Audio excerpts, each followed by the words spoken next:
Hi! Welcome to the second episode of Week in the Life of a Retired Pastry Chef. I am your host, Lucifer, and today's video is going to be a chill one. I've been slowly but surely getting back into the swing of not only baking again, but also filming it, which has been a little difficult. I've always really enjoyed photography, but filming is like a whole new beast. Before I even started doing like this whole YouTube thing, I already knew that making videos wouldn't be like particularly easy. So I really wasn't caught off guard by like the complexity. But what did surprise me is how much I've been enjoying it, honestly. And that goes for baking in general. I mean, back in the day, baking was more of a survival mechanism for me rather than something that I enjoyed. If you had asked me about baking for a living like 3, 4, even 6 years ago, my answer would have always been something along the lines of I have a gift for it, so it would be a waste not to use it. But you would have never heard me say that I liked it, let alone enjoyed it. Not only that, but it actually brought me quite a bit of anxiety because I had this teeny tiny micro bakery where I made things to order for people, and if I made any sort of mistake, the entire order could be in jeopardy. I also wasn't really in control of what orders I was accepting or what items people were requesting, etc., etc. So I like essentially Pavloved myself into feeling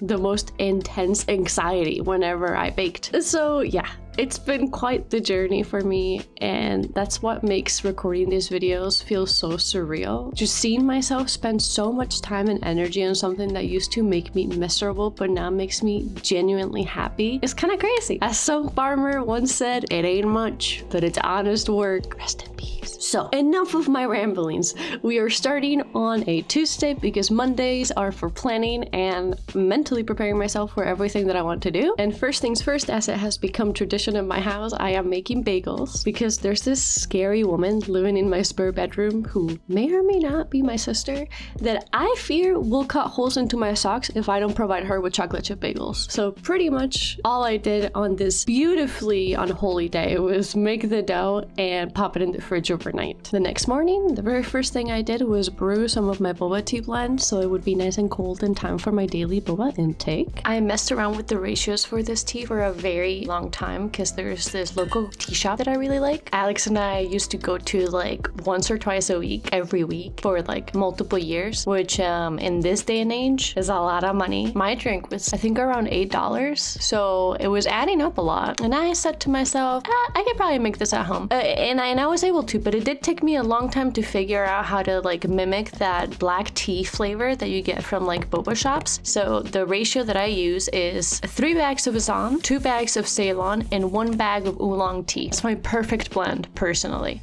I refilled my sugar and salt containers and started measuring out the ingredients for a new recipe that I was testing, a garlicky, cheesy bread. Actually, scratch that. I don't know why I said testing, because I'm not testing anything. I just saw people making this online, and I was like, I must try. I need to have this in my mouth.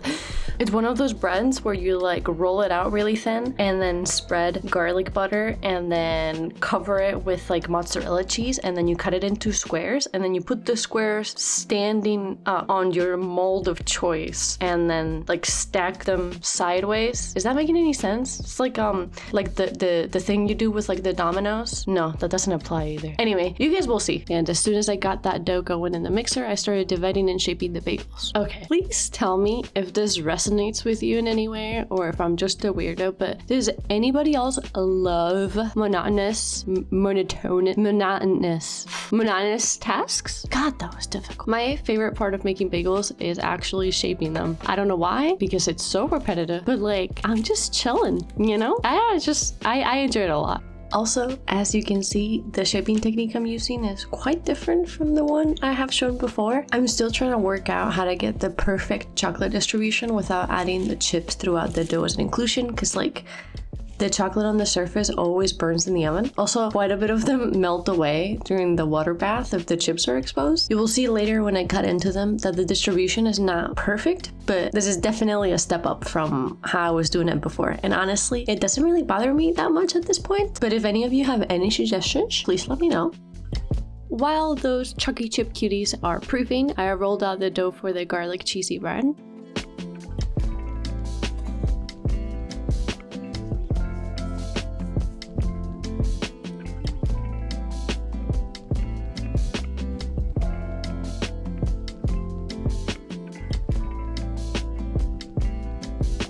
I've seen people making this non-stop online, and I'm not gonna lie, I did get influenced. It looked fun and tasty, and oh my god. You know what I just thought about? What if instead of garlic spread and cheese, I used cinnamon butter and brown sugar? Ooh, I'm writing that one down.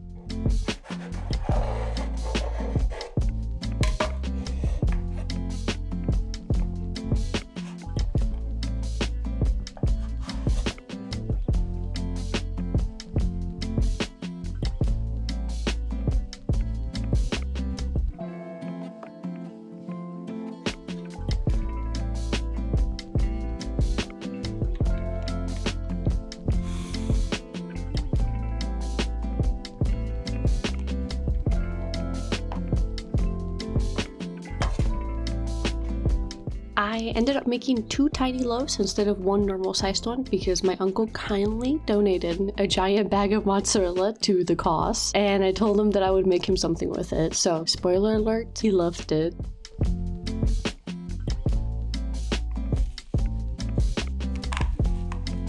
Don't forget to clean as you go. I find this harder to do when I'm cooking because things tend to be a lot faster. But when I'm baking, every time I need to let something rest or proof or chill, I always try to stay on top of the dishes and keep my surfaces clean. I know it's a very basic tip, but your mental health will thank you. And your mom, and your partner, and your siblings, or your roommate, and probably not your dog, but maybe your cat.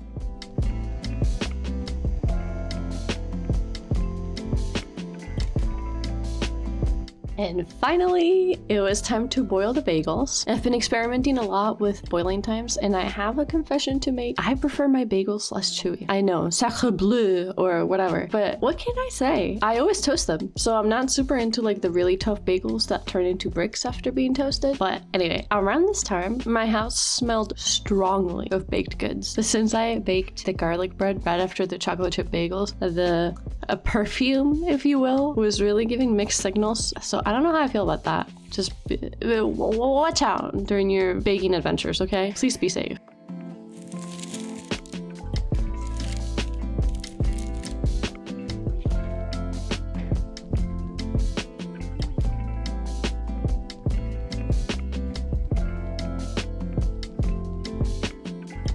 As soon as the bagels cool down, I slice them in half before bagging them. I freeze most of them, and since I pre-sliced them, I can just grab one other freezer whenever I feel like it and pop it directly into the toaster, and it works perfectly. I highly recommend you do this. Like, you can't even tell that they were frozen. It's fantastic.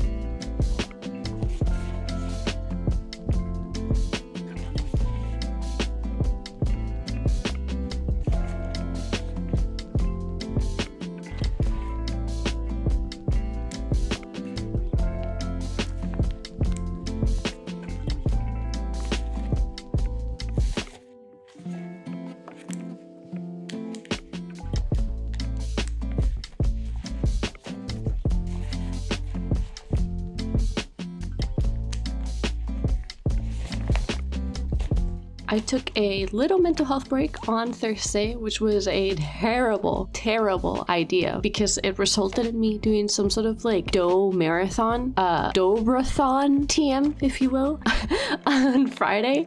And it was something, let me tell you. I stocked up on 2 more bags of flour and immediately started working on a new sandwich loaf recipe since, like you guys saw on last week's episode, I wasn't really vibing with the last one. You guys will see in the next couple of minutes that this recipe was a little bit of a pain in the ass, but since then I've tested it quite a few times and everyone in my house loves it. So if you're interested in the recipe, let me know. But for this particular attempt, for whatever reason, I went with a stretch and fold technique for the sandwich loaf, which usually would work perfectly fine, but I usually do prefer using a mixer for doughs that aren't 100% lean, and this one had butter, so not particularly lean.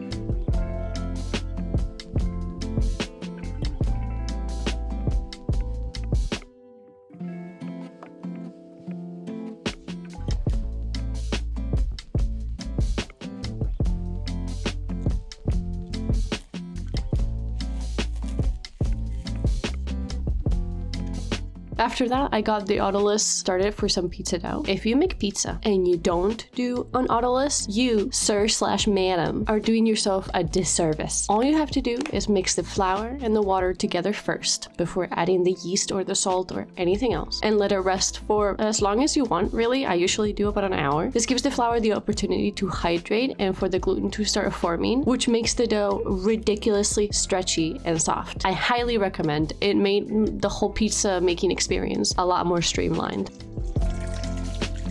After all that, I moved on to the star of today's video, these tiny individual crusty French breads. I want to call them mini baguettes, but that feels offensive somehow. I don't know.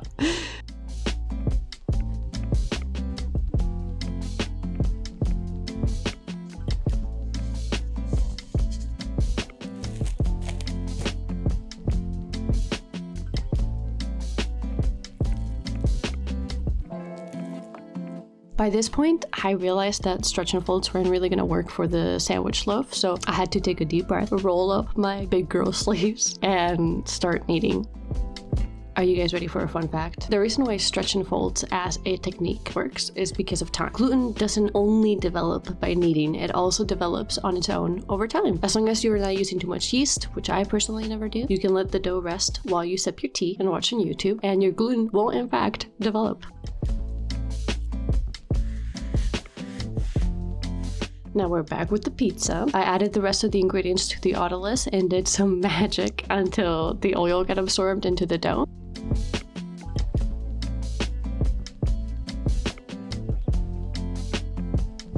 I make pizza like a lot, I want to say. Definitely more than your average person. And so I feel like pizzas end up making their way into like my videos, or at least the doughs, right? But I never show the end result. And it's because like, despite the fact that I make pizzas all the time, I'm still not super comfortable with the process of actually making the pizza. The pizza dough, I have it down to like a science, right? But actually making the pizza, putting on the tomato sauce, all the toppings and stuff. I also got a pizza peel for Christmas, and I'm sorry, but she's a to use. The pizza peel, I mean, the pizza peel is a she, just to keep things clear. And I just like, I get so flustered when I'm making pizza. I'm running around like a headless chicken. I'm huffing and puffing. I'm pushing people out of my way. I'm refusing help. And so the idea of filming while all of that is happening makes me want to die. So there's that. That's why you never see the end results of my pizza doughs. I'm working on it. Don't you worry.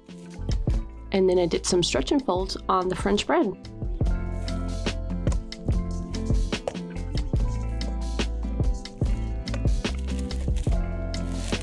And back to the sandwich bread. Does this look repetitive? That's probably because it is. Why was I doing so much? I don't know. I feel like I've had this insane mindset shift now that I'm no longer depressed. Thank you, Lexapro. Where if I see something that I want to make, or just something I want to eat, I just kind of make it. There's literally nothing stopping me. One cute little crusty French baguettes, I'm gonna make them. The strawberry shortcake sound delicious? You better believe I am making it. I feel like this sounds dumb, but I see people online all the time commenting on videos about baked goods being like, God, I wish I could taste that, or I wish I could make that. And honestly, you can. All you gotta do is follow the instructions. And I know that sounds so much easier said than done, but even if it doesn't look perfect the first time, I guarantee it's gonna taste incredible. Even if you don't know anything about baking, as long as you pay attention and are following the recipe, I highly recommend video recipes. They are significantly more helpful than written down recipes, at least for me. It's gonna come out good. Baking and cooking is honestly kind of a flex. It's like a party trick, but like actually useful. Anyway, thanks for coming to my TED Talk.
Oh wow, would you look at that? We are done with all the stretch and folds, and the dough for a crusty French bread is ready. I know high hydration doughs can be a little bit intimidating, but I actually really enjoy working with them. It's literally a challenge every time, and it reminds me that I am good at what I do. Also, this dough feels kind of luxurious. Is that a weird thing to say? I don't really care.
So I got going shaping these little turds.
Aren't they absolutely adorable? I love turdy bread.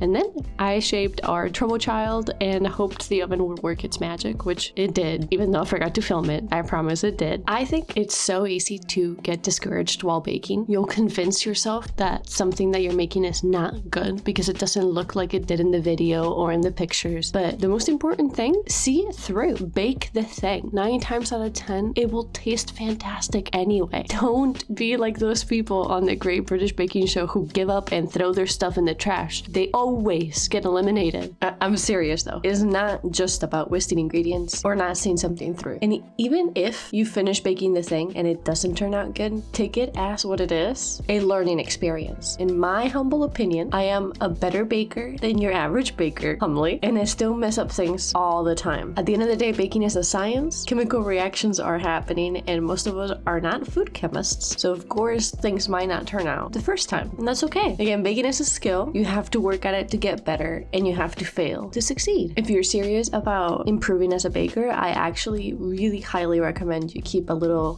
notebook with you whenever you're baking, a field notes, if you will. I still do this to this day, and I find them to be extremely helpful. As you're baking, take notes of anything and everything, make observations about how things look, how they feel, and then after the fact, when you're done baking the thing, if it doesn't turn out, you can go back and try and pinpoint where the issue was.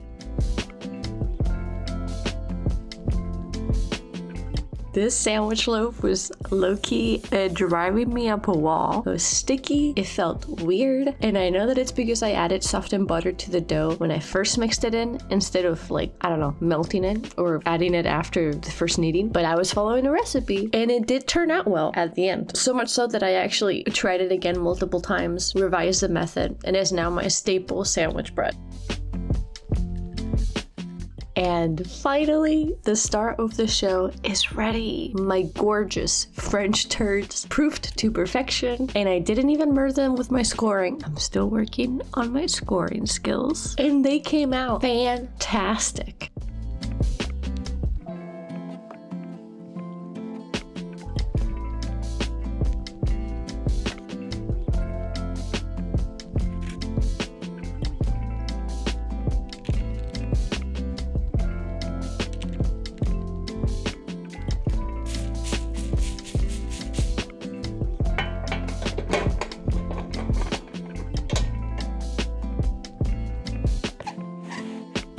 I was actually floored by how easy they were to make and how good they looked and tasted, obviously. Duh. And I mean, just listen to this.